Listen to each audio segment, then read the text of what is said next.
جی السلام علیکم جی عبید عرض کر اچھا بات کر رہے تھے کہ جب حقیقت میں آپ باتیں کر رہے ہیں، آپ بہت اچھی باتیں سن رہے ہیں، بہت اچھی باتیں کر رہے ہیں، آپ یہ کہہ رہے ہیں کہ جی آپ کو پریشانیوں کا، مسائل کا، مصیبتوں کا حل کیسے کرنا چاہیے یا ان کا سامنا کیسے کرنا چاہیے، اب یہ ہوتی ہیں باتیں۔ اچھا اب آپ آ جائیں حقیقت کی طرف کہ آپ سچ مچ پریشانی میں مبتلا ہو گئے ہیں، مسائل کا سامنا آپ کو کرنا پڑا ان حالات میں۔ اچھا یہ جو ثابت قدم رہنا ہے نا، جیسے وہ میں بار بار کہتا ہوں کہ ان الذین قالوا ربنا اللہ ثم استقاموا افلا خوف علیہم ولا هم یحزنون، یہ بڑی اہم ہے بھی۔ اللہ تعالیٰ کہتا ہے کہ جب تم ایمان لاؤ گے نا تو کہا کہ ثم استقام، اس استقامت سے کھڑا ہونا، یعنی کہ اس میں ہے کہ تگڑا ہو کے کھڑا ہونا۔ جیسے کہتے ہیں نا جب پہلوان سے کسی سے آپ کی یا کسی ٹیم سے یا کوئی آپ کا مقابلہ ہو تو کہتے ہیں یار ٹیم تگڑی ہے۔ اچھا یہ جو باطل ہے نا، یہ یہ بھی آپ اتنا آسان نہیں ہوتا ہے کہ آپ اس کو شکست دیں، یہ بڑا پاورفل ہوتا ہے، اس کی بھی بڑی طاقت ہوتی ہے۔ اچھا حق کی طاقت کا اگر آپ کو اندازہ ہو جائے تو پھر کوئی ایشو نہیں۔ حق جو ہے نا وہ اپنی جگہ پہ اٹل ہوتا ہے، اس میں گنجائش نہیں ہوتی۔ سیدھی سی بات ہے، آپ اس کو زیادہ لمبا نہ کھینچے۔ 2 اور 2 برابر 4 یہ حق ہے، 2 اور 2 برابر 4.1 یا 3.99 یہ بات ہے۔ اچھا حق والے بندے کے پاس نا گنجائش نہیں ہوتی، یہ ضدی نہیں ہوتا، یہ اصول ہوتا ہے، یہ میتھمیٹک ہے۔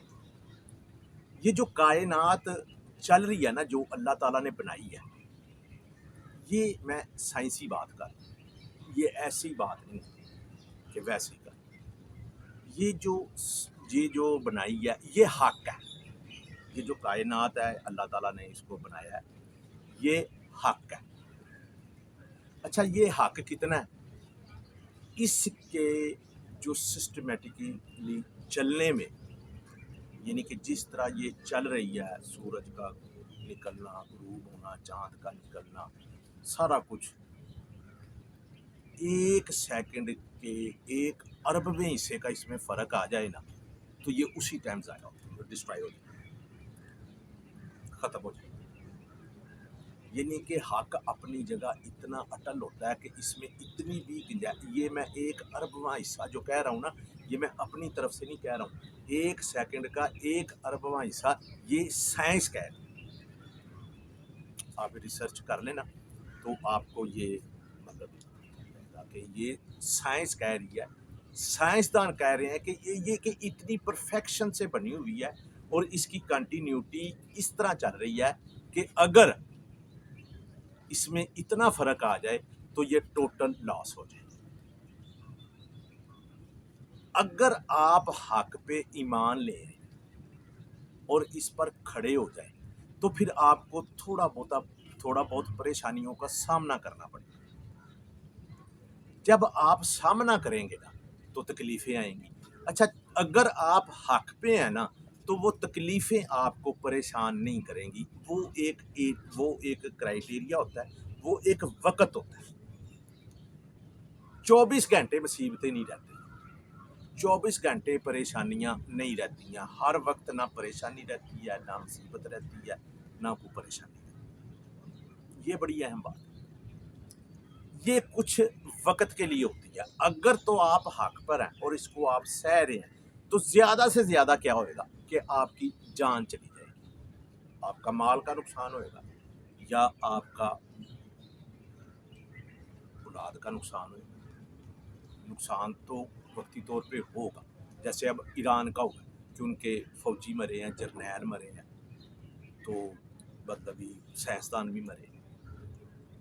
جس طرح اللہ تعالیٰ کہتا ہے فَيَقْتُلُونَ وَيَقْتُلُونَ، کہ جب تم ایمان لاؤ گے، یعنی کہ ان اللہ اشتری من المؤمنین انفسهم واموالهم بان لهم جنہ، کہ جب تم ایگریمنٹ کر لو گے نا اللہ تعالیٰ سے، ان اللہ اشترا من المومنین، اللہ ایگریمنٹ کر رہے ہیں مومنین سے، اشترا مشتری وہ جو لکھتے ہیں نا یہ جو اسٹاموں پہ، وہ ایگریمنٹ ہے کہ اللہ تعالیٰ کہتا ہے کہ تم ایگریمنٹ کر انفسہم اموالہم بان لہم جنہ، اپنی جانوں اور مالوں بدلے جنت کے، فیقتلون و یقتلون، تمہیں اس کے بدلے میں مارنا بھی پڑے گا اور مرنا بھی پڑے گا۔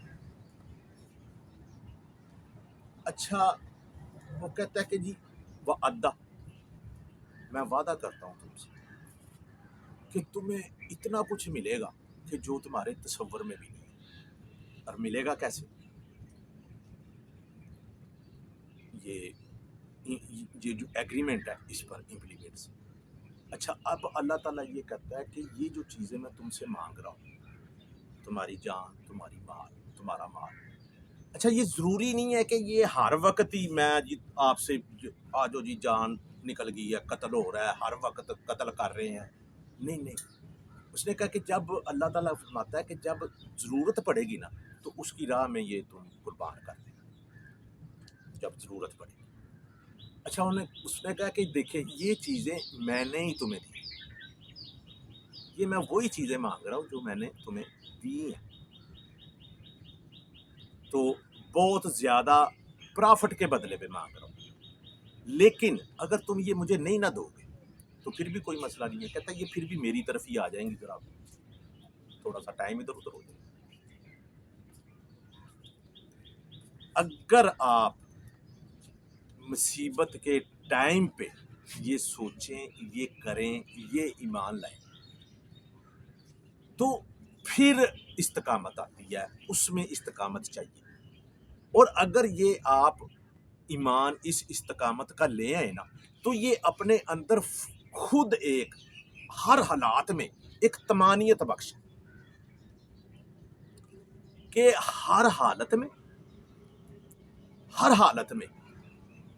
مزے کی بات یہ ہے کہ جب یہ آپ ایمان لے آتے ہیں اور جب آپ مشکل ادوار سے گزرتے ہیں تو اس مشکل ادوار کا جو پیریڈ ہے، جو ٹائم ہے، یہ بذات خود بڑا طمانیت بخش ہے۔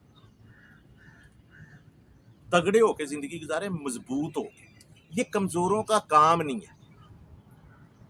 پنگے لیں، اگر کسی کی لڑائی ہے نا تو اس میں جائیں، اس کو چھڑائیں، گھر نہ بیٹھیں۔ کوئی حساب سے دیکھ لیں، ویسے زیادہ ہی نہ کہیں پہ ہو جائے تو وہ کچھ معاشرہ ایسا ہے ہمارا کہ ادھر فرض کریں ہم کسی کی مدد کرتے ہیں نا تو وہ پولیس والے ہمارے پیچھے ہی پڑ جاتے ہیں، یہ بری بات ہے، یہ معاشرے کی کجی ہے۔ لیکن اصول یہی ہے کہ اللہ تعالیٰ کہتا ہے کہ دو فریق اگر لڑ رہے ہیں تو جو باطل پہ ہے اس کے خلاف اور جو حق پہ ہے اس کے ساتھ بے شک اس کے بدلے میں تمہاری جان چلی جائے۔ اب یہ بات بڑی، ہم جان کو نا بڑا گلے سے بڑا لگاتے ہیں، جان ایسے بھی چلی جاتی ہے۔ یہ سارے میرے تجربے ہیں، یعنی کہ میں نے ساری عمر کام کی ہے، بیٹے بکریاں چرائیں، مذہبی کاشتکاری کی اور بزنس بھی کی، ادھر سے لے کے فیکٹریوں تک ٹریڈنگ بھی کی، ابھی کر گزارا ہو رہا اچھا ہو رہا۔ یہ میرے ذاتی تجربات ہیں، پڑھا بھی، اسٹڈی بھی کرتا۔